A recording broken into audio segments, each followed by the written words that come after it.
Bonjour. Je m'excuse parce que the rest of the presentation, for my part at least, will be in English. But good afternoon, and it's a privilege to be here. And if you have questions in French, you can ask them to Dave later.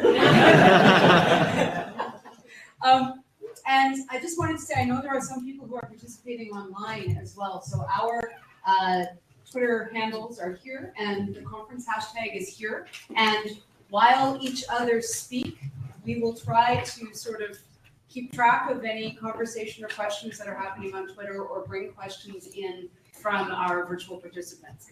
And that is, there we go. Right. Okay. Sorry, it's not my clicker. En français, qu'est-ce que tu veux que je fasse? Merci. Magique. Okay. Who remembers these? Our old friends.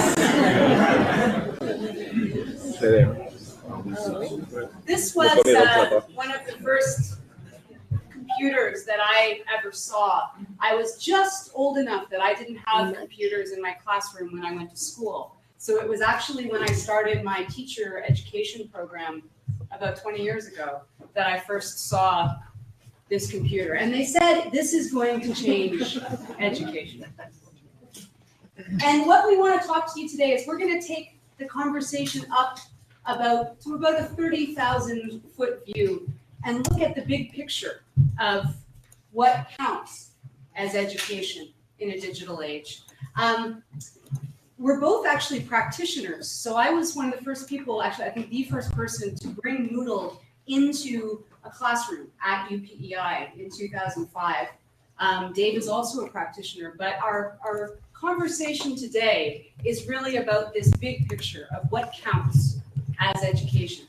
And we're going to start with the why. Dave's going to talk about a kind of a brief history of content, and then I'm going to talk about the idea of knowledge abundance as ways of connecting beyond content. And then after the presentation, there's a brief workshop. If any of you want to come, sit down with us, get your hands dirty, and we'll talk specifics about how to get beyond content using presence, individualization, and network learning. I'm going to hand it over to you and take it away. So, I love this book. It is exactly, if you can see up there, it's 3 kilograms. It's a 3 kilogram textbook. And I was talking to a prof at my university and made the argument I'm about to make right now, this exact argument, yesterday, about 3 hours before I got on the plane. So if you look at this argument and you think, I'm never going to have this conversation with anybody, I can tell you that at least for me, I do make this argument all the time. So when we talk about a history of content, for me, it starts in 62 BCE with Julius Caesar. Anybody know Julius Caesar? Good man, Julius Caesar. Genius, statesman, nasty, nasty individual. He did terrible things. But over and above everything else, the man was an amazing speaker. He was an absolute genius in front of a crowd. He stepped in front of a group of revolting soldiers, that is probably soldiers who were revolting. With swords out, and just started to talk. And they all settled down and all went home. He had that power. And he actually trained at it. In 62 BCE, he went to the island of Rhodes, which is over here, all the way from Rome to meet one guy, Apollonius Molon of Rhodes, who was the best orator of his era.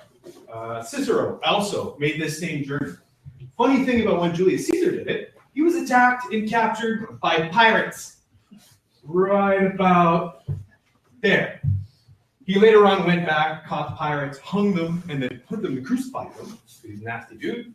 But that's how hard it was to get to the best kind of learning in 62 BCE. If you wanted to go out and meet and connect and actually have a conversation and learn from the best, this is the kind of journey you had to do. This is from an amazing project at Stanford where they tell you how long it would take to do that journey and what kind of things you would need and food and stuff. It's a really cool project.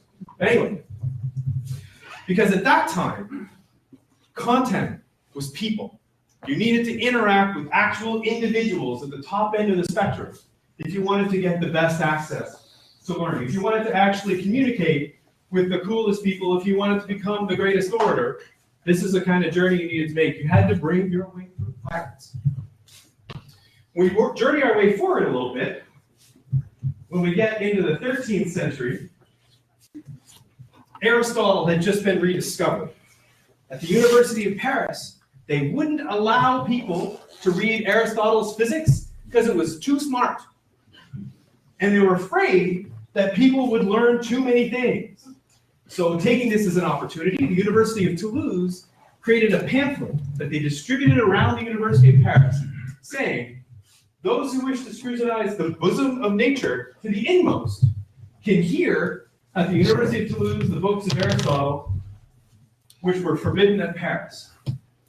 Now there's a lot inside of this. There's a lot to unpack here. My favorite part is the hear part. There's no touchy of Aristotle. All you can do is sit back and listen. So you weren't also probably taking a whole lot of notes, because the only notes being taken at that time were little strips of paper when they cut out around books. The paper that was left out was the only thing people really scribbled little notes on. So really, if you wanted to take Aristotle back to the University of Paris with you, you went to the lecture, you listened as much as you could, you committed it to memory, and then hopefully you could keep your little memory there together and bring it back to the University of Paris.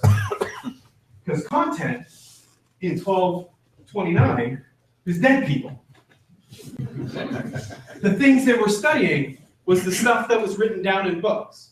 And that was the innermost knowledge that you could have, was the stuff that had been written 1,500 years ago.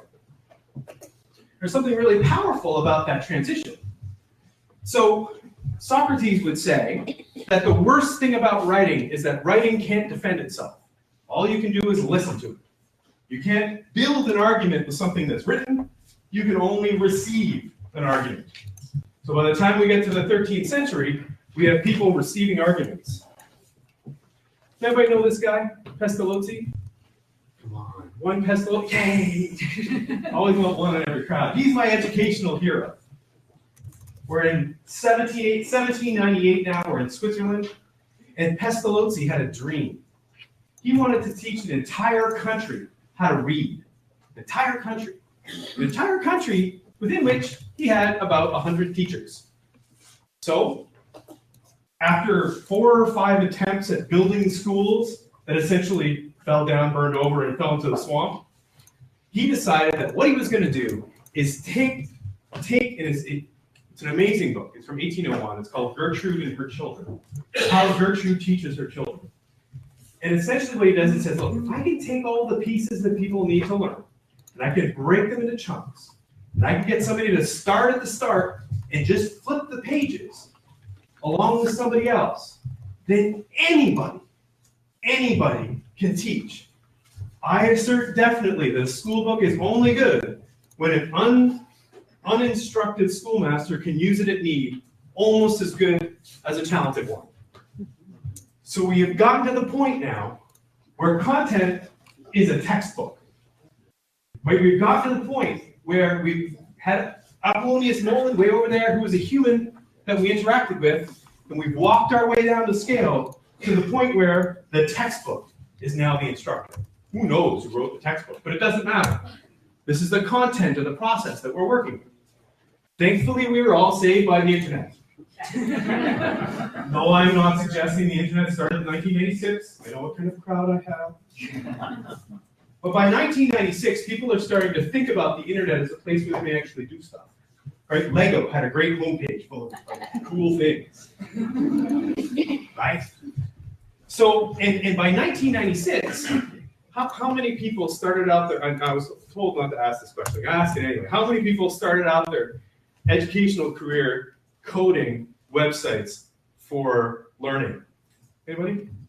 Only a couple. That's some people didn't want to admit it. I saw them doing it. At a Moodle conference, I'm not supposed to say that. I did.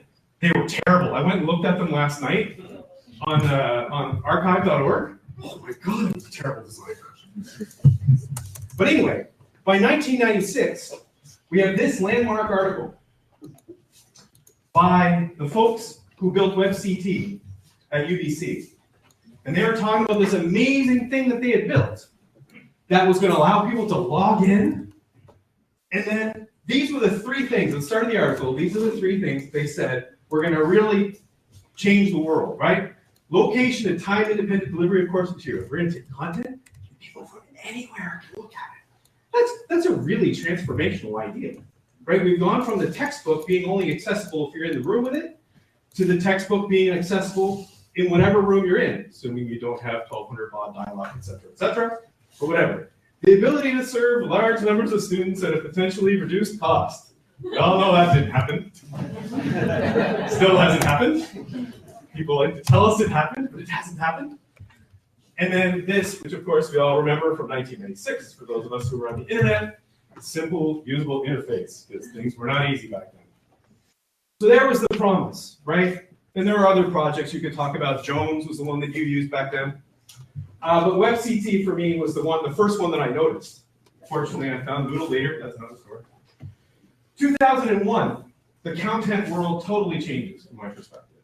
The guys at MIT said, we have all this content, and it's not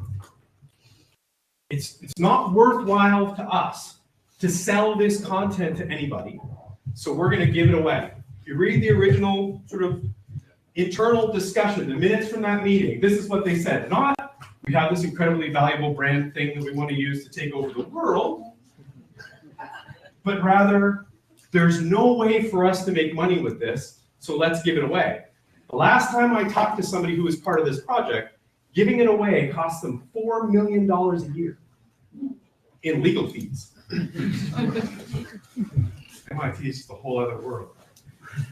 But the thing here is if we think about the world in terms of content, then really after this video is awesome, by the way. This guy totally taught me some things about physics. But if this is what learning is about, if it's about content, then we're done. Because from an MIT, if we're talking about physics, and that dude, whose name I now forget and remembered this morning, then okay, there's our textbook. We're all finished. If it's just content, we got it. These materials, they're really good. So if that's the whole process, if the process of learning is a content one, then we're done. But by 2005, Wikipedia becomes the most cited, most referenced website in the world. We're all thinking wikis are awesome. We think, you know what? Learning's just not about taking in content. We want to collaborate with people. We want to build stuff together. How many people designed a wiki project? How many people still cry about it? Yeah, because I tried it at home. It sounds great in theory. And then all these people who spent their whole lives receiving content, you say, why don't you go ahead and create something? Going, and then you get this giant blob text, and people start crying about somebody who took their edits away, and they get my grade, and all that stuff. And I mean, there are certainly technologies that came out at this time that supported better kinds of collaboration. I see Martin over there. I have to say really nice things about social constructivism in Moodle. 2001, 2000, the first article, about there. So there were people trying to do this. But in the dominant discourse, you know, everybody tried to build Wikipedia in 2005 and then realized that this really should have never happened in the first place. It's super hard to do. So by 2012, this stuff happens. So for those of you who don't know, in 2008, a couple of disreputable Canadian researchers started something called MOOCs. And they went on talking about it, but by 2012, all of a sudden, Harvard, MIT, Stanford decided that they were going to invent online learning for the first time ever. And then we ended up with stuff like this. This is my favorite MOOC course ever. It's on equine nutrition. To me, it really shows you the value of the MOOC, because 12,000 people registered for the equine nutrition course. 12,000 people. So I went in and I tried to do this test. I think I tried this test 6 times before I got the right answer. I swear to God, that's true. It can't possibly me imagine being interested in this, but 12,000 people were super passionate about it. Super passionate about it. So if we look at content as the core of what we're looking at, content is really MOOCs. Because if you look at what they've done, they have thousands and thousands of people working on it. We've got people who have like hundreds of thousands of dollars in a budget to create a course. And what we have is the perfection of the textbook. Step-by-step process, all the content's there, walk into class, tell your students to log into the MOOC, and you're done. I have a feeling Snuck agrees. So, if we follow the narrative of education as content, Esteemed colleague, is what you're supposed to call it. My esteemed colleagues' narrative of education as content, then when we reach our glorious present, we have a whole lot of green screen videos and content delivery to everybody in the world, and it's all magic.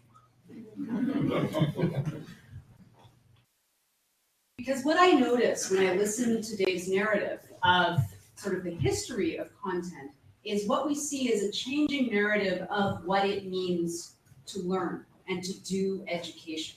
And so when you have sort of the medieval period, content for education is simply what is already known. When we move into the literate period, you become able to produce content if you have access to the gatekeeping structures of publishing, if you are one of the few people who can write the textbook. With wikis in particular, you have the capacity to contribute to that content, and then you can scale it everywhere. But that version, that narrative, doesn't completely reflect the societal change and the knowledge change that we are part of right now. And what's happening with education, this is sort of multiple intersecting axes of change that unfortunately don't really go in just one direction, and we kind of go back and forth on all the axes. But we've got the shift from closed and discrete systems and institutions and hierarchies over to more open and diverse systems. We've got public and institutional values for that window in the 20th century when we actually fund education, to increasing market values. And there are ways in which all of these axes have some good and some bad on them. They're not unidirectional or univalue. But the big one that I want to talk about is the move from knowledge scarcity to knowledge abundance, because that is the one where content particularly becomes insufficient as a view of what it means to do education. How many of you have some sort of device or smartphone? Laptop? Bingo. I love this quote. I love this quote because it talks about how in this time of knowledge abundance, it's no longer possible to store all the knowledge that we need inside our brains, because humans have simply started to create so much. There are so many of us, we're doing so many things, that our knowledge has almost exceeded us. But also it's no longer necessary to store that stuff just in our brains. What I like most about this quote is the date. Knowledge abundance is not just about digital technologies. What digital technologies do is give us particular capacity on that storage and creation end of things. But knowledge abundance is the fact that we are swimming in this universe of information. And sometimes it feels a whole lot like a dog trying to drink from a hose. Have you ever watched a dog trying to drink from a hose? I have actually. It's a very elegant process. And being in the midst of knowledge abundance can sometimes feel like your head is getting, there's too much. And the truth with knowledge abundance is you are never, ever going to truly be a Renaissance man or woman any longer. The capacity to be at the peak of all there is to know in your society, that ship sailed at least by 1975. and it's something that we as educators need to grapple with, because our students cannot simply just take in all the good content as education. Abundance means the integration of media into daily life. And the abundance means the integration of media into education through all these various platforms. And so it's complex, it's complicated. For anybody who's practicing, it's not as simple as it used to be to do the work any of us do. And one of the ways of structuring abundance, of making sense within this big fire hose of knowledge and information, is networks. Networks allow the capacity to make sense from a single node. A node is just a little dot, and to connect node to node and trust at least that piece of the information, to actually take the big mass and make clear meaning within that small piece. It adds structure to what otherwise is too big to get a handle on. And the real key to networks is this idea of many-to-many communications. How many of you grew up in a time when there was only 2 channels on TV? 2 English channels. There's also a French channel. Not in PEI. Not in PEI, sadly, that's why my French is so poor. That's broadcasting. We're all familiar with the broadcast model. I'm doing it right now. I am the one who gets to speak to the many. So we're going to do a little exercise envisioning what one-to-many communications look like. And then we're actually going to do a brief exercise talking to each other about many-to-many communications. What I'm going to do is tell you that my favorite color is red, rouge. And I would like you to envision a string or a thread going from me to each of you, communicating that message. Simple, classic transmission model of communications. Can you picture the room when you think of the color red as a string that goes from me to each of you? Okay, awesome. That's step 1.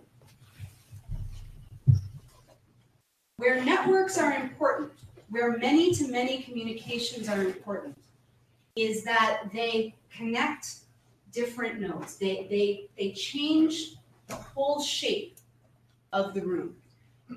And what I'd like you to do is I'd like you to turn to a person beside or behind or in front of you. If there's someone you don't know, even better. I'd like you to turn, I'd like you to connect, shake hands, and tell that person your favorite color. Step 1, go.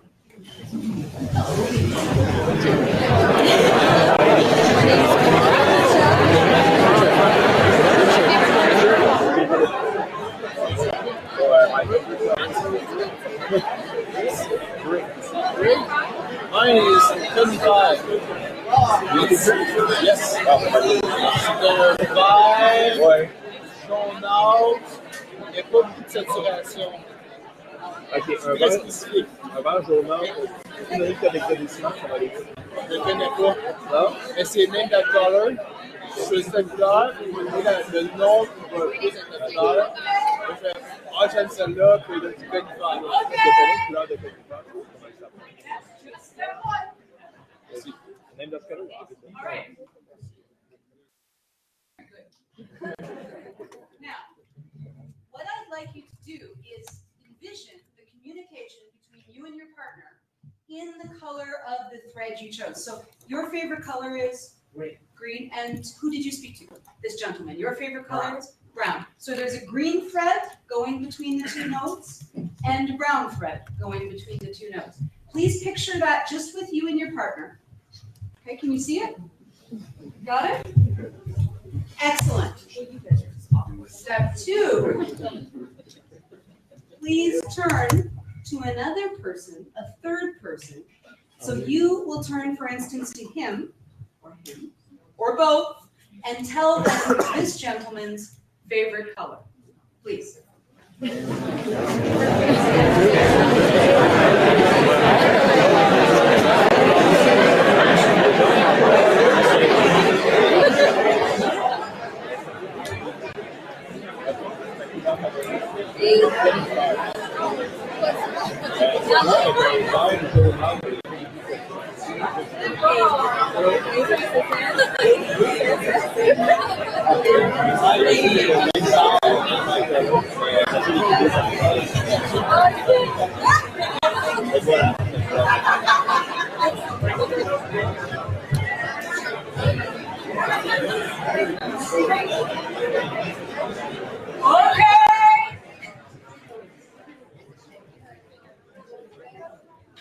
Merci.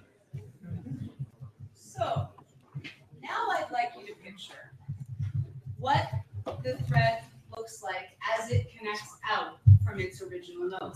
Can you see just your own thread, where it went? Try to picture the room. Do you start to see a big, tangled, woven mess? Yep. But your part, the people you spoke to, the faces that you connected with, you can still see them. That thread makes sense to you. Yeah? And that's how a network works. Now, did anybody's thread get dropped? Your partner, your first partner didn't tell anybody your favorite color? Actually,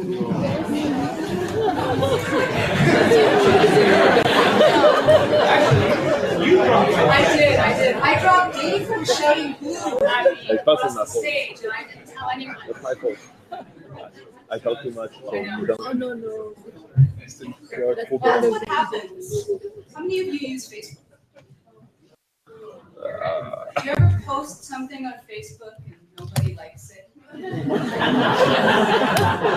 That's what happens when your thread gets dropped. Did anybody go further than just the third or fourth node? Did anybody tell 5 or 6 people their new friend's favorite color? Awesome. Anybody? Keepers? Yay! Those people are the kinds of sort of communicators who help things go viral in the network. Now, if we had someone famous in the room, right? Maybe everyone is interested in Martin's favorite color because he's the Moodle man. It's pretty easy to get. Purple? Monty Python jump off the stage. If you have somebody whose favorite color is a terrible secret or a terrible scandal, it would probably circulate around the room quite virally. If you have somebody who everyone wants to know their favorite color, it would probably circulate around the room quite virally. Not all communications have the same half-life, basically. But that pile of threads is what network communications and many-to-many communications end up looking like. And even though this looks like a massive mess and tangle, because it is, when you are in the network, you remember the faces, identities of the people you talk to, and so you're able to make sense of that swarm or that mass. And that was the promise. Remember Web 2.0? That was the promise of Web 2.0, is that everyone would contribute and we would make sense of the world together in education. Because learning isn't just what we teach, but how, and learning is what people do with it. So physics guy that David put the picture up of in the MOOC, whose name I also wish I remembered. He's sharing his expertise, but physics is not necessarily the kind of course that lends itself to constructivist ways of knowing. It may, and there are certainly constructivist things you can do within there, and many-to-many communications you can do in there. But there are many things with many-to-many that can't be contained in that concept of the teacher power, in that concept of let's pick it up and deliver it to everybody, and it'll be the same for everybody. Because that sameness is based on a broadcast model of knowledge and a broadcast model of content. And so you can't get to many knowledge abundance education just by putting content online. It doesn't mean that we can and should throw out foundational knowledge and put everything up for, let's just have Twitter instead of universities. That might have some problems. This structure, if you look behind it, do you see the organizational structure behind it? There's still a top-down sort of institutional hierarchy determining some aspects of communications in this model. But what you also have is many-to-many communications happening across levels in that model. We don't get a lot of that in education. There's value to having some of the org structure for institutional decision-making, but there's also value in having some things that can go beyond and across. And that's where getting beyond content is important. Have any of you ever heard of the visitors and residents model? Right, a couple people have. Dave White, Alison LeCornu, Donald Nightclose, these are all thinkers who work with some of these ideas. And I chose this picture sort of to illustrate it because this is a senior woman sitting in an airport with her laptop. And there's something about that picture that we are conditioned as a culture to think is almost charming or odd because she's not a digital native, you know, right? And we've all heard that, you know, digital natives and that idea. Dave and Allison and Donna and the various people who work with the visitors and residents model wanted to actually unpack the digital natives idea and come up with an alternative typology for how people do things online. And so there's the many-to-many communications aspect of networking, but then there's also the conceptual piece of how people go online and work. And in the visitors and residents model, it's instead of talking about generational or age-based ways that people approach the web, they talk about the ways that people conceive of the web. And so visitors conceive of it as like a garden shed that you go into and you take the rake or you take the lawnmower or you take the hoe and you go out, you do the thing you need to do, and then you're done. You don't live in your garden shed, you don't hang out in your garden shed. It is a place where you get the things that you need to do, and it's task-oriented. Residents, and a lot of you mentioned that you use Facebook. How many of you do use Facebook? Okay, Twitter? Okay, something like Slack, Pinterest, okay, all these different kinds of Instagram. Those types of spaces, in different ways, encourage people not to go in for a garden shed kind of view. If you approach Twitter like it's a garden shed, you will not have a clue what you are there for. Because there's no clear instrumental tool that allows you to simply do something and leave. You're there to build connections and contacts with people, maybe share your work, maybe build a personal learning network, all those pieces. And this resident model, where what you're doing is sort of synthesizing many-to-many communications and making sense, building meaning within the stream, the giant fire hose. That's what resident education is about. Dave White built this picture to sort of represent how he feels that different tools fall on the grid. You'll notice the LMS is nowhere in here, because it can be used in many different ways. Often, it tends to be used in very institutional and visitor-like ways. Go in, reply to 3 people in your forum. Yes, you will get your 10 points, etc. But it doesn't have to be used that way. What I'm curious about is if each of you were to look at this. This is a more institutional use to a more personal use, a visitor use, instrumental, to a resident use. Where's your Moodle usage? Where is your tool usage within your practice of education? What role does content and going in to get the thing and then leaving have in what you're doing? How many of you do fall somewhere? How many of you fall elsewhere or can think of ways to fall elsewhere?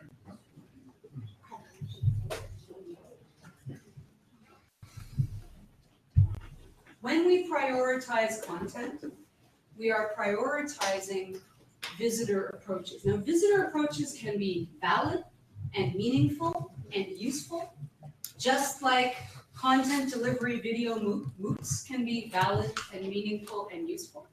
But what they are not doing is preparing students or modeling for students how to work and live within a world of knowledge abundance, how to be residents.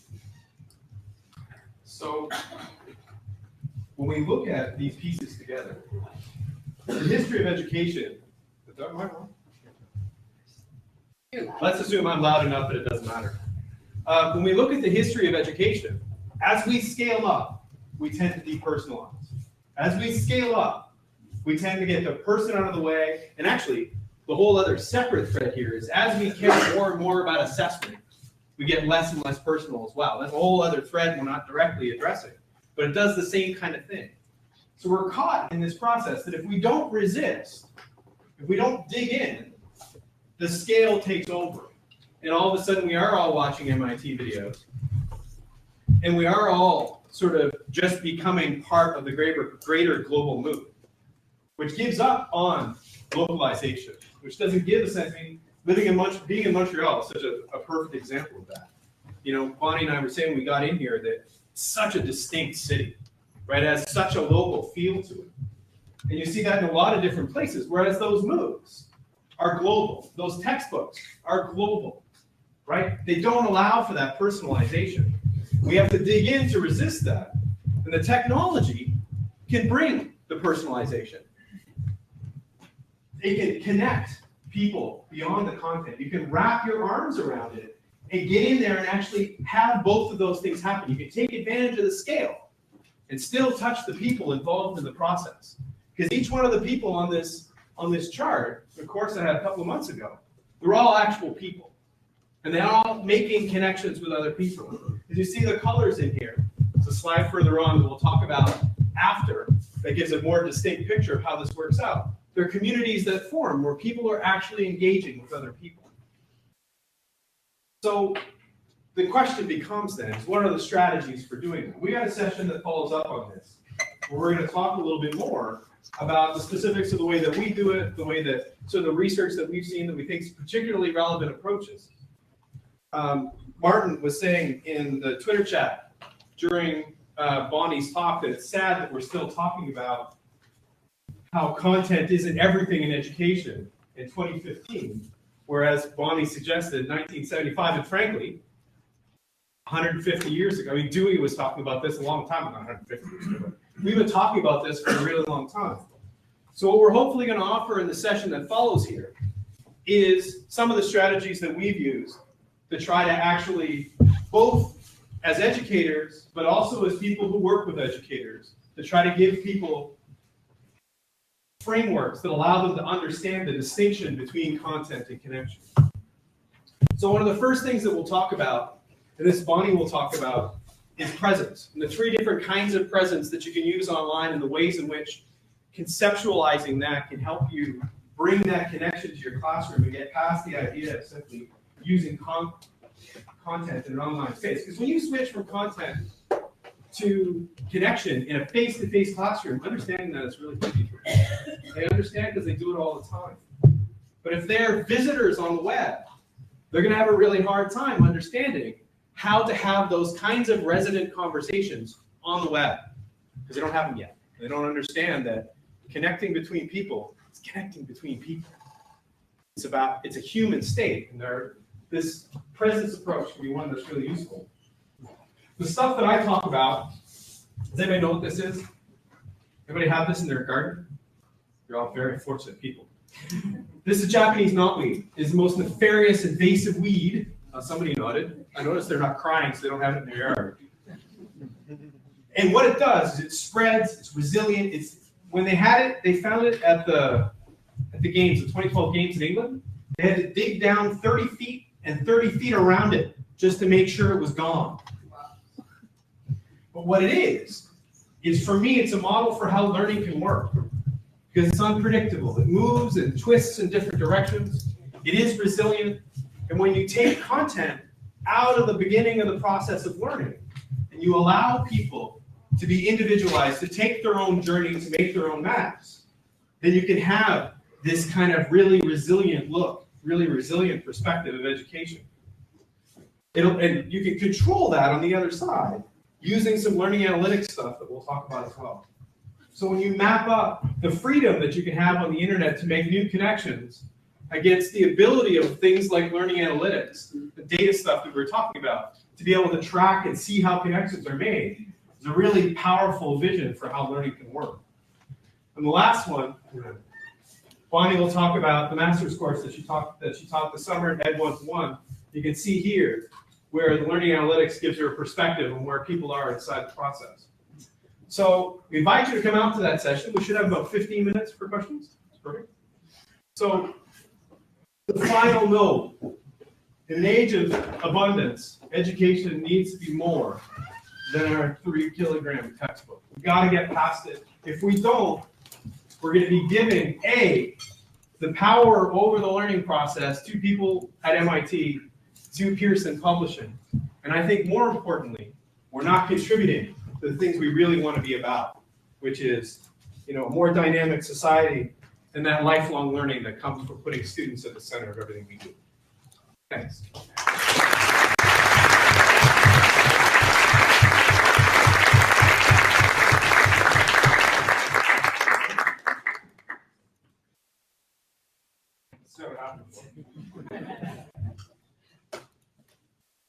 Microphones at both ends. People have comments, questions, feelings you want to share. If you are going to throw fruit, you don't actually need a microphone. I'll just step in. And feel free to share stories too, because some of you may be using Moodle or different web tools in ways that are resonant, in ways that do engage many-to-many communications, and we all benefit from hearing each other's stories. So feel free to throw in. I'll watch the Twitter feed if anybody wants to tweet questions, and Dave can stand up and Thanks. that.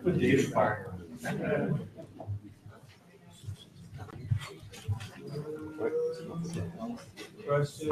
Somebody has to go first. Oh, great, right in the middle. Can we pass the microphone down the line there? Perfect.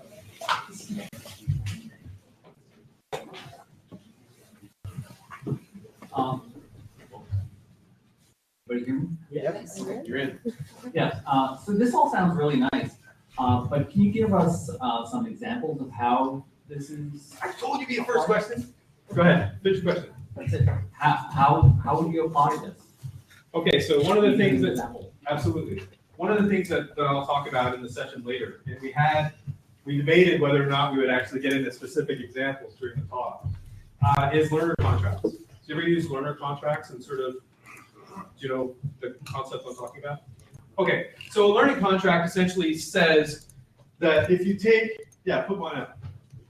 Back there. So this is the very beginning of my learner contract that I teach when I teach educational technology in the adult learners, of course, that I teach at UPI. So I sit down with my students, and this comes out of research that was done in the 60s and 70s.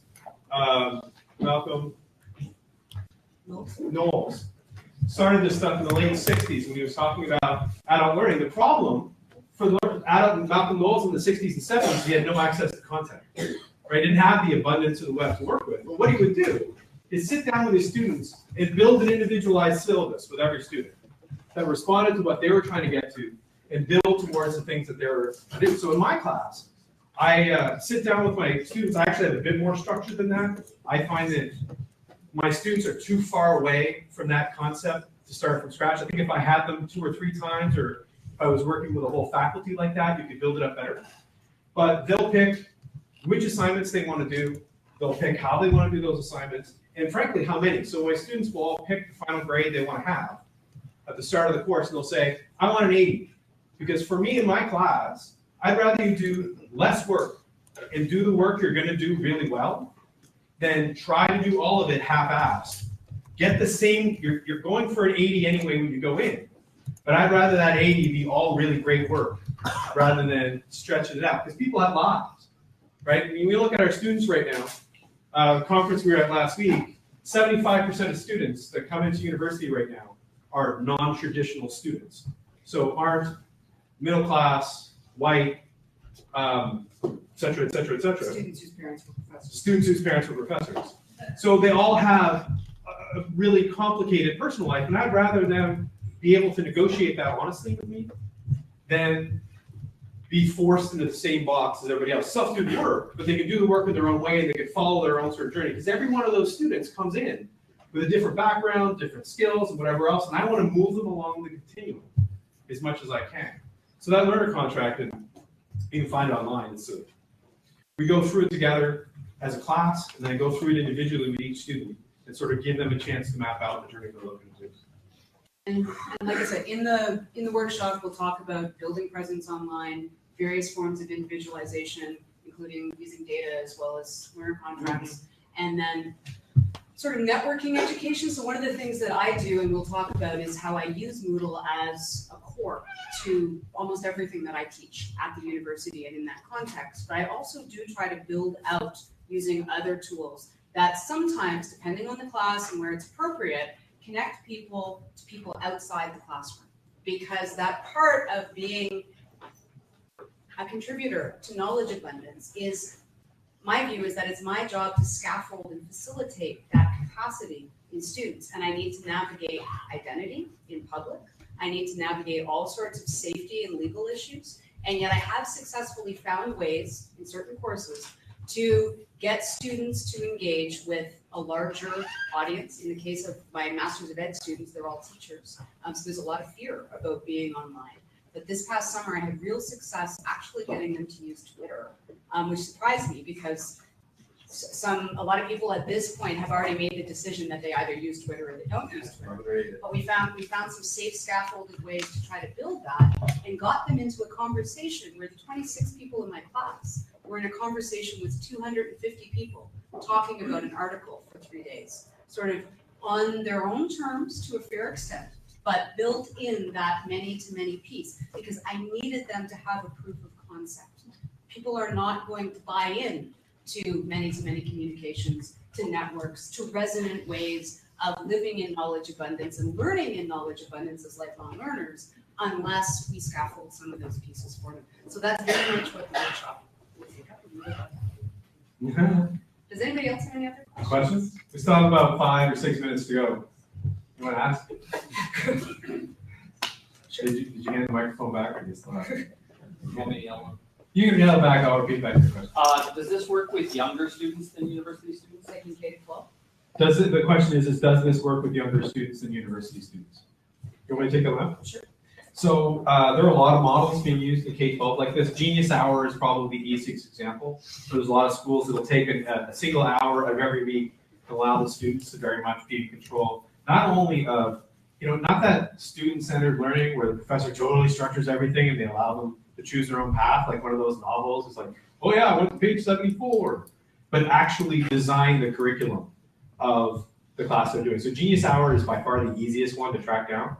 There are a lot of projects that do this. So Youth Voices is still a community online that does a lot of this kind of stuff.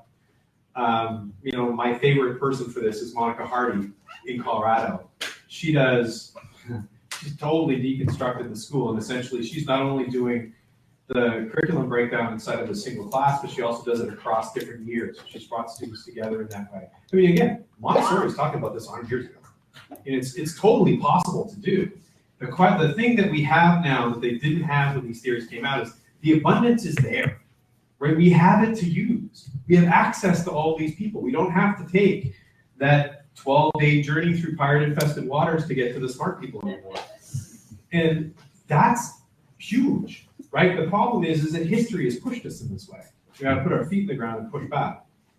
Not that people aren't already. I know that people are. But to some extent, the systematization of education and of the systems that we work in works against some of this individualization and those pieces. So yes, it is doable in K-12. All of it needs to be targeted to specific audiences, right? You don't just take a bunch of 6-year-olds and throw them on Twitter because they don't even have the literacy, let alone all of the other issues that go with that. But there are such an abundance of tools, such an abundance of things you can do. But when we are running education systems that are forcing us to look primarily at how students are doing on tests and in terms of standardized outcomes, then it can be very difficult to make these arguments. And so this is A lot of the things that we're saying are very much Montessori, Dewey, Freire, all the big names of education have been saying very similar things for 100 years. Technologies give us the capacity to do them in ways that we have never had before, and yet also, depending on how the technologies are used, they also give us the capacity to simply scale and standardize, and it very much depends on how we use it. Yes? He's grabbing the microphone. Thanks. I think one of the things that I find interesting is that when I listen to people talk about education now, for me, education is the process of teaching people how to learn, right? It's the process of teaching people how to ask questions. I don't think we've ever had a period where you knew everything in your own head, right? At one point you had a slide that said that we're no longer able to keep all the information. I don't think we ever were. Not everything you could ever need, but if you think of the way that like a blacksmith was taught how to by the time you were done your internship, by the time the 7 years were over, whatever else, whether you knew everything you needed to know or not, there was no more access.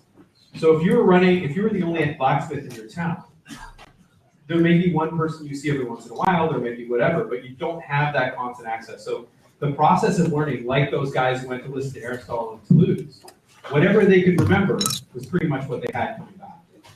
But you're also teaching them how to problem solve, right? Because I have a friend who's a blacksmith. So he finished his training. And part of what his practice is that he takes the training and he moves forward with problem solving, figuring out new things, developing new things, creating new things. Yeah. Right? Yeah. So he's never got a complete body of knowledge. And his education was not so much learning how to make a nail, it was learning how to take problem X, come up with solution Y, and then move on to the next. And I think I see a lot of people who teach now and they think somehow that teaching and education is like completely different now because of the internet, and it's not. There's like a common thread, and I think we forget about the common thread, and it cuts us off from the feeling of education, which is like how do you ask questions, how do you teach people how to ask questions, how do you teach children how to Very much what this is, I completely agree. Right? This room is telling us that we need to move to the next session. We are doing workshops. So we're doing workshop next session. Anybody want to continue the conversation? We'll see you there. Please have a great day.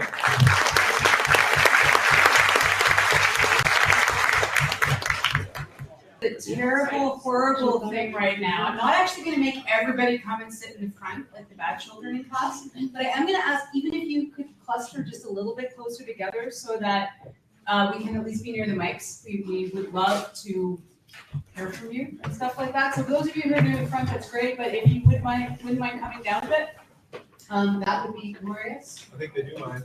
And you didn't get me coffee. There's no coffee up there. Oh my god. Well, I need a new rider.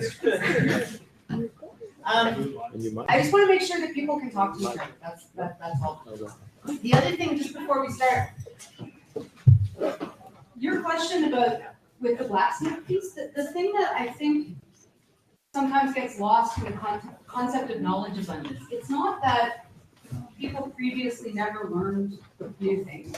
Because I mean, obviously, if you become a skilled person in any area, my grandmother was a very skilled baker. She learned new recipes till the end of her life. But she didn't actually have to learn whole new forms of baking, right? She did not live through the era where you moved from cooking over an open fire to cooking with a stove. And so she really had almost no technological adaptations to make. Whereas in the profession that I'm assuming most of you are in, you're learning whole new ways of doing stuff and thinking about things all the time. And that's more what knowledge abundance gets at. It's not that people never problem solved prior. It's that you could actually master the tools and skills that you needed to do the new things. And now, if I mastered the things in my field that were important back when I started in online learning in 1998, I wouldn't be here talking to you because I would be busy coding on a platform that no longer exists, right? To do things that are no longer things that we even do with this sphere. And so it's that relationship to mastery, particularly of the tools for what we do, that knowledge abundance shifts. And that's the piece that can be really threatening for how many of you are faculty or work with faculty or teachers? Often, one of the big challenges, teachers are conditioned, right? I was trained as a teacher. Teachers are conditioned to be knowers. And so it can be really, really difficult for people who haven't maybe had the conceptual work of unpacking that idea of abundance to take on technologies because they're not the experts in it. And that threatening piece can be tough. I guess I didn't articulate what I was thinking right there. I guess what I feel is that I probably should do this. What I feel is that we talk about education as if it were something, as if it was completely different now, and that disconnects us from. I feel like there used to be, maybe these things didn't happen as quickly. There used to be sort of a continuity, and when we talk about things happening like a knowledge abundance, we talk about different terminology. We talk about that you coded on a platform that doesn't exist anymore. We're disconnected from the tradition, the belonging to the group of educators that existed since like the beginning of time, because somehow we all have different tools now. And what I meant to say is that like the process of learning how to learn, learning how to problem solve, like that's the same, and that needs to be emphasized. Like that continuity needs to be there. I think the idea of problem solving is the same, but the process is very different. So I look at, we'll stay in the examples of the practical hand use stuff. My father was a lobster fisherman. Anybody read Old Man in the Sea? That's my father. He's essentially the old man in the sea, except he has a French accent, not a Spanish one. Okay, so that's my father. 7 years ago, my father's been lobster fishing since he was 10 years old. 7 years ago, he goes, I could probably figure out how to do that rope connecting thingy that I always heard about that nobody that I know in my hometown knows how to do. So for 50 years, he wondered how to weave two ropes together that were cut to put them together. And in 20 minutes, he learned how to do it on the internet. In the 50 years previous, the problem-solving process of figuring out how to do it would have been a 5-month process of sitting down with two ropes and trying to tie them together over and over again. In 2003, the problem-solving process was to go to YouTube, search for it, pull up a video, watch it, try it 3 or 4 times, and then start doing it on the water. Now all his ropes are tied that way. It's 2009. Is it 2009? Wow. It's a question of speed, right? The process is still, you have a problem, you come up with a possible question, you find some information, you test it, you go back. Like the speed is different, but the process is still the same. And I think when we say that problem solving is different, you're disconnecting us from like the entire history of learning how to problem solve. Like children that I teach now, or children that I've taught now, I'm teaching them, or I was teaching them, the same kind of thinking process, like ask a question, look for the information, go back if you don't get the right answer, as my mother learned. And I want those children to feel that they're part of the same community of learning, the same building of body of knowledge as all the way back. And I see, the whole kids today thing, that I see a lot of people who feel disconnected from the history of learning, the history of education, the history of community building, the history of all of the sort of stuff. And it's like, I think sometimes the language we use, there's like a loss, right? There's a loss of connection to the teachers of the Middle Ages, or anyway, I feel like we're talking as if education is something different now, and that education is something new now because we're not using the same platform, the same tools. It's the same process. You can teach. My mother can still teach things, even though she was a teacher 40 years ago or 50 years ago, right? And I still feel connected to the way that she teaches. And I feel like when we talk about platforms and stuff like that, and tools, we're talking about the tools, we're not talking about education. Mm-hmm. And the tools change the process. They don't change the fact that I think that continuity very much exists. And at the same time, there are certainly narratives that would separate it completely. Did you have something you wanted to say too? Yeah.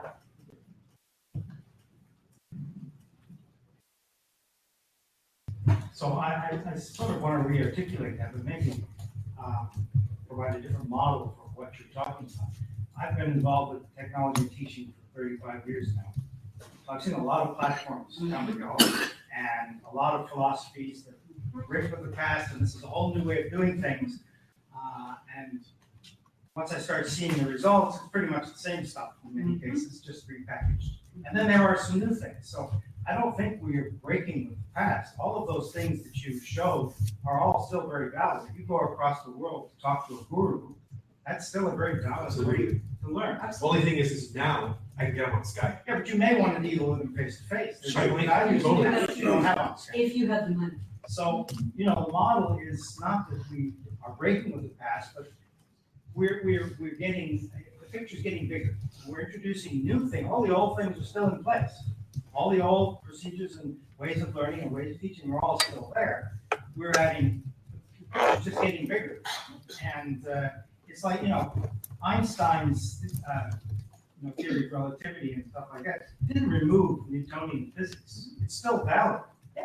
But it's only valid in a certain, with certain parameters. When you move outside of those parameters, they're not valid anymore. So you're expanding the parameters and the picture's getting bigger, that's all. All the old stuff is still there. And you're conceptualizing in new ways all the time, often more often than people may have had to. Even, I know for me, prior to the last few years, I've had to do a lot more reconceptualization of what I do on a regular basis to keep understanding the things that are emerging. It doesn't mean all the other stuff disappears.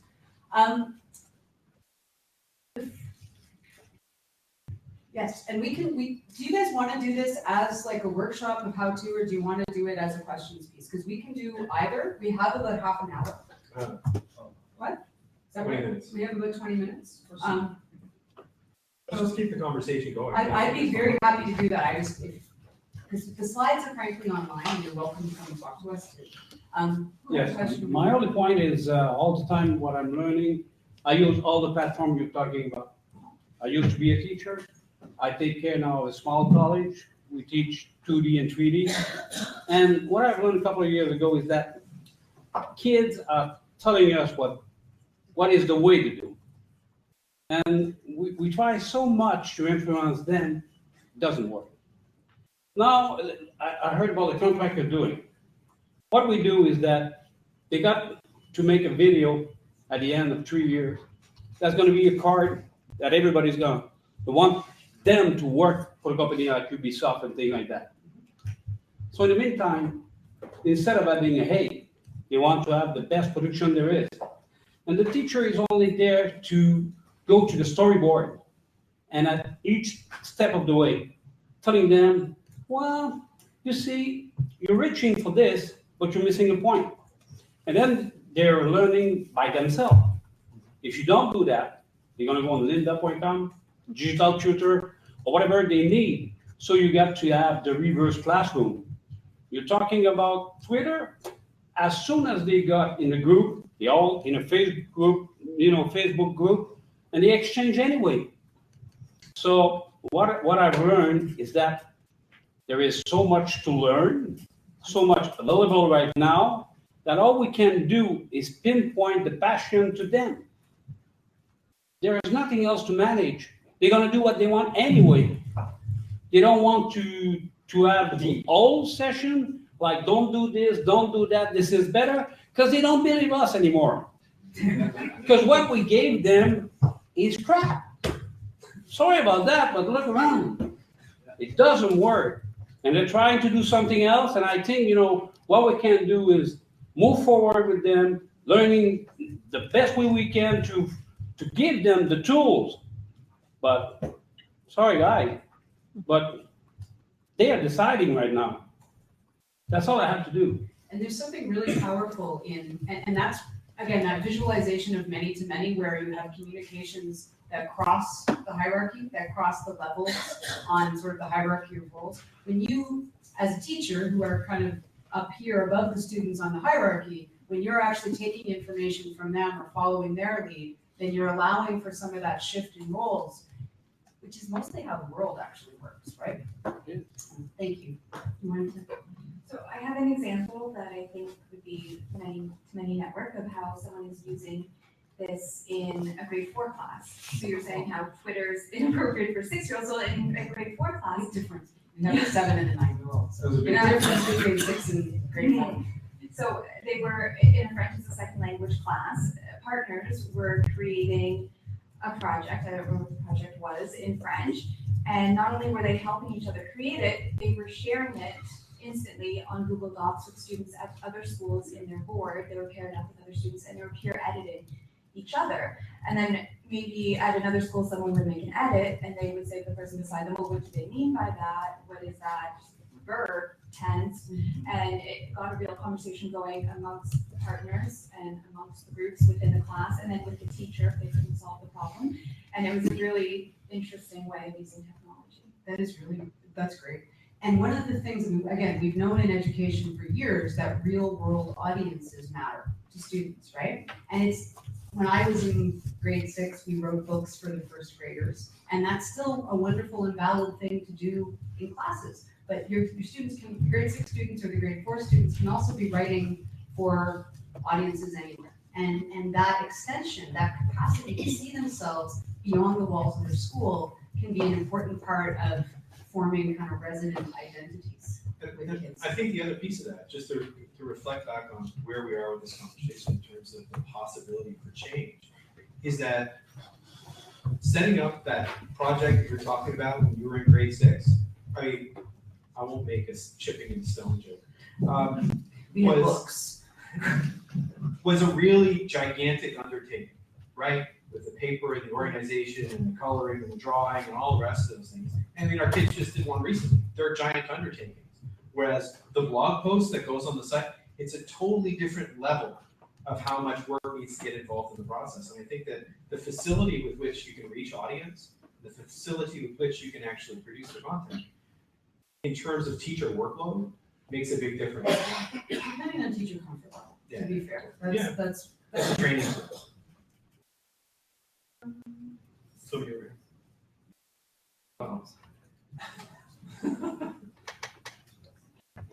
Raise your hand. All right, just to problematize, just to problematize the content is dead thing. I never said dead. I said content is dead It people. can't be everything. Can't be everything.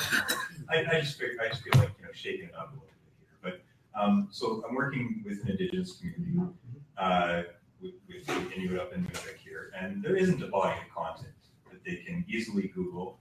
There isn't a reliable repository for content curation.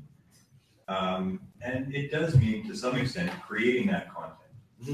Now, what that content is and what it can look like, and not replicating the boring crap or whatever it was referenced over there, right? I'm not suggesting that we, create biology textbooks in Inuktitut that are equally as boring and digitized. That'd be bad idea. Yeah, but so how do we respond to cases where there isn't a body of knowledge that exists on the web? There is no fire hose to drink out of.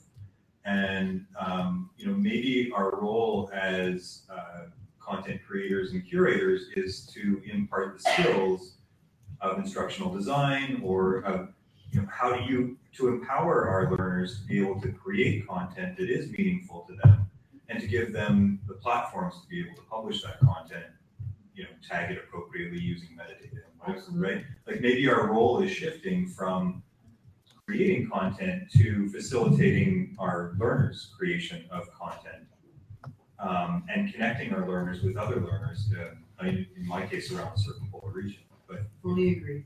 Because a resident, any resident view of what it means to be on the web or be a learner is definitely to be creating content, right? A resident leaves traces of not just social ties, but also content behind them. Anything, my Twitter feed is content viewed from a particular viewpoint. Blog posts are content. It's not that content itself is bad, but the idea that content is what we're doing with online learning is not sufficient. When you've got particularly a community who have not got a body of content, but there are still, the oral stories, and my first teaching job was in the North, and getting those stories down and finding ways to share and articulate them, hugely, hugely valuable. Getting students to be creators of content no matter what, to me, is a huge part of having them live in knowledge abundance, right? It's not, the goal of knowledge abundance is simply, and particularly resident participation in knowledge abundance, is to have people consuming, but then also contributing back and making connections in that process. It's not that there's no content. It's that content is a part of what circulates, but in order to make sense of content, because there's such a scale of it, it's got to have ties. So if I know, right, that if I'm still teaching in Joe Haven and I know what your school is doing in Nunavut, I can actually go and send my students to connect with your students, and maybe they can share stories and build content from each of their communities and all of those pieces. Because the issue here is how we negotiate the word content. So for most of us at this point, this is what we're talking about when we talk about content of a course. It's the chunks that go into a course that, fit whatever outcomes are necessary for the accreditation process of the blah, blah, blah. I just wrote an academic plan, so I'm a little stuck in the stuff right now. But what we're suggesting, I think, is that content, as you go along, is a much broader concept. If you take the broadest set of definitions of the word content, then I'm totally fine with it. As long as we include the conversation we're having now as valid content, as long as we include the co-construction in time of curriculum, then I think it's great. The thing is, when we talk about content, in most cases, we're talking about the things that people need to have that are decided before a course happens. What you have is the ideal scenario for, you can have the community be the curriculum. You can build it out in time with the people you're teaching as they go and spread out to other communities and gather knowledge and build it together. But then it can stay networked, because the people whose stories that you're going to be sharing can keep ownership over their voice inside that process. And I think that's a really, really powerful perspective on how knowledge can be created. I went off there. Sorry.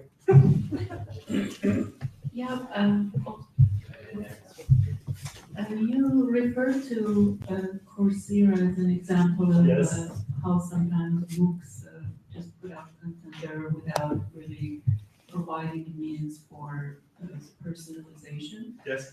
I'm thinking about my personal experience with Coursera and edX and some other MOOCs, and some of these courses do have a very powerful forum community where people do. The horse one does.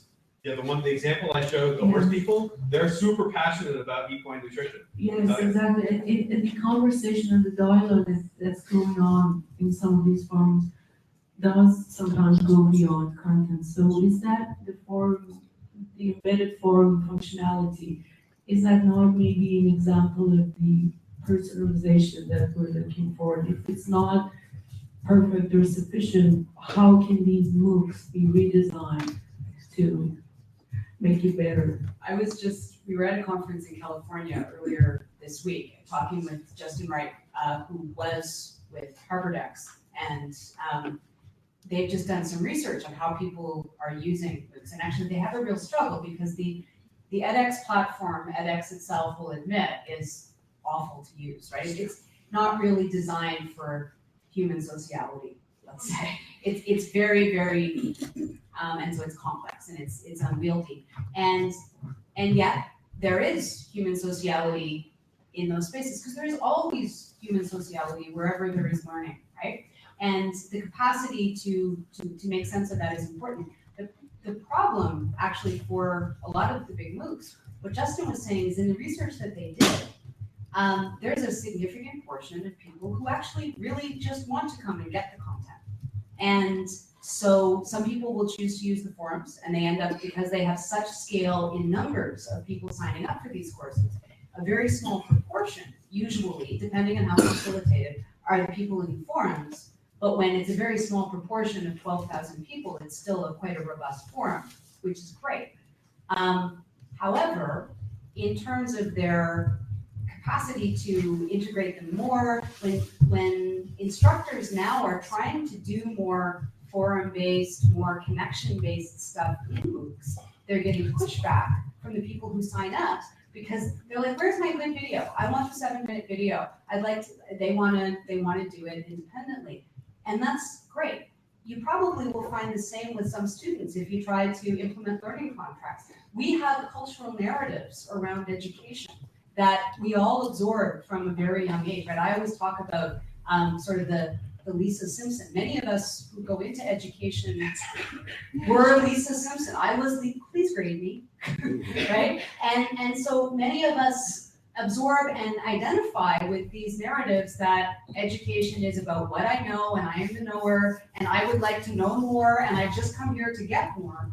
And that's a reality that all of us face when we facilitate, particularly online, because you don't have the chance to negotiate with your class or your audience how everything's going to run when there's 12,000 of them. So we have these tensions in our society right now, and there is nothing wrong with just having content for some people. But all we're saying is that if we allow that vision and desire to constrain the broad narratives of what education is in this time of abundance, we end up with a massive mismatch, right? And so pushing back and forcing the creation of content, emphasizing participation and students' capacity to be contributors and residents is really, really important, because these narratives that you can just go anywhere and get the things you need.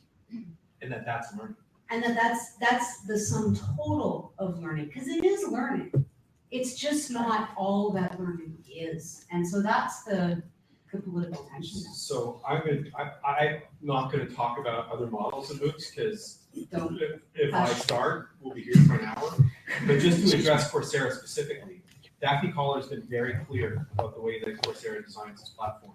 They are interested in designing for the lowest common denominator. They want to have everybody on Coursera, and they want to be powerful enough that they can control the markets that universities have to go to them. That's their business plan.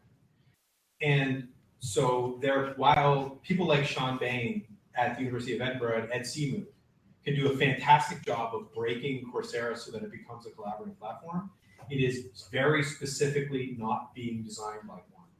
So edX was designed by Pyotr Mitros, who is a physicist who believes only in mastery education. So edX as a platform is specifically designed so that you finish one thing, get it perfect, and then move on to the next thing. It's a very Pyotr is a friend of yours and would admit this. You know, we've had this.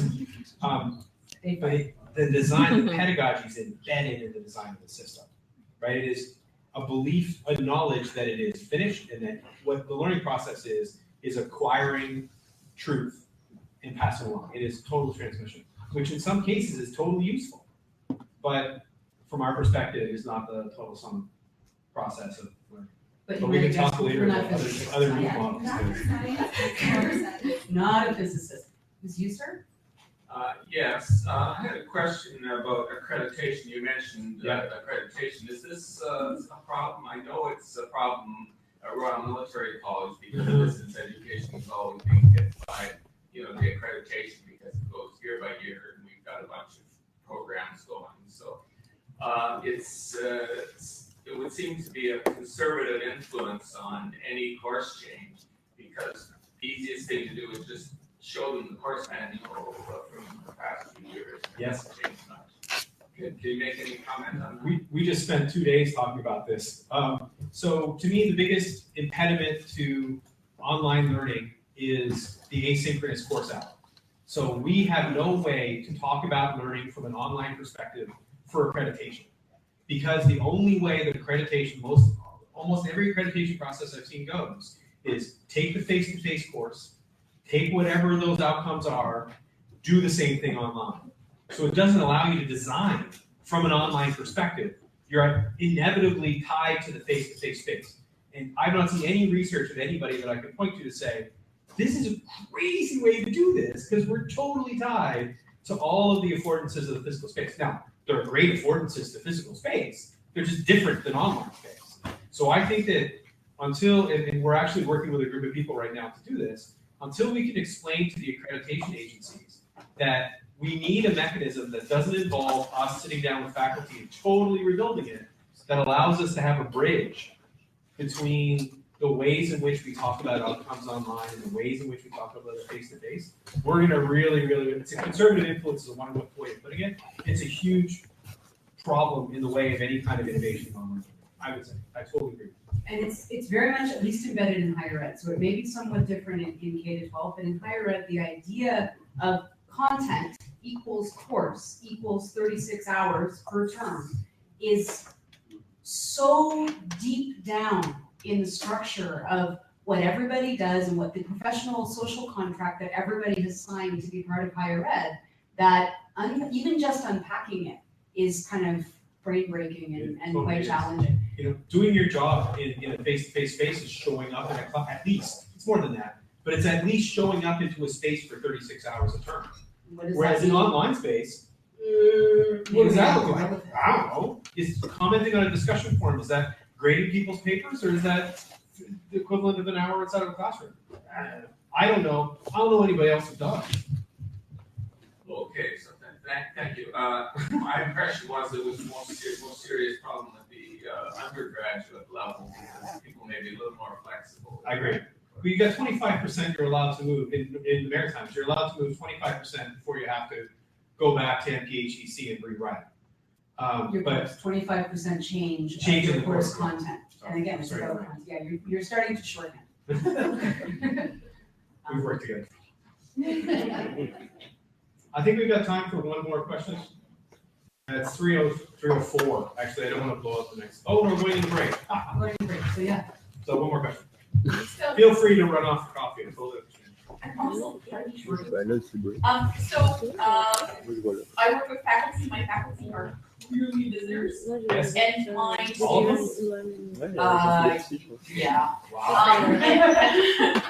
And my students are not. Yeah. So how do you keep that market space is from expanding? Like, how do you bridge between your visitors and your residents? Can I speak to that? We have a project that we're running at the university right now where we're trying to get faculty to create digital portfolios online to be able to promote their own research. So that what they're doing is getting out there and getting recognition, getting more citations, assuming they want to. And it's a self-selecting process. But we want a certain number of faculty who are saying, hey, if I do this, maybe I get another research partner, maybe helps me get research funding. So they start to see how networking scholarship specialty can support their own work.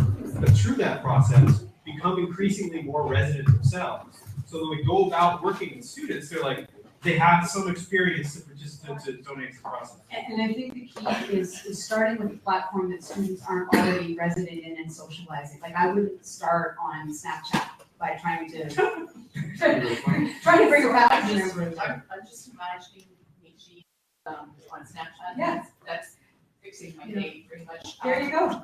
But I guess that's the thing is that like that's the problem for me is like you have residents and visitors and digital natives. Because you're not going to get buy-in from anybody unless they feel like they can succeed. Right? And if you can give them a place to grow in an online space with their colleagues, and they can see where the success is, and we've been doing this with faculty. And look at the work that Jim Groom has been doing for about 4 or 5 years. Look at a domain of one's own. The work they've done is fantastic, and they have 87 faculty now who have domains at University of Mary Washington. As well as students. And so the faculty and students are learning kind of the same thing at the same time, but directed to their own interests. So for the faculty, it counts towards their tenure and promotion. It actually counts on the things that matter to them. For students, they might be building, interpretive dance video blog that they like to have, or it might be something. Are you dancing? Well, I don't know if you call it. But they might be building something that matters to them, but they are actually learning to use the platform broadly at the same time, rather than necessarily completely changing the power. Not that there's anything wrong with changing the power dynamic, but you're not always going to get full buy-in if that's where you start. So thank you very much for your time. The slides are online.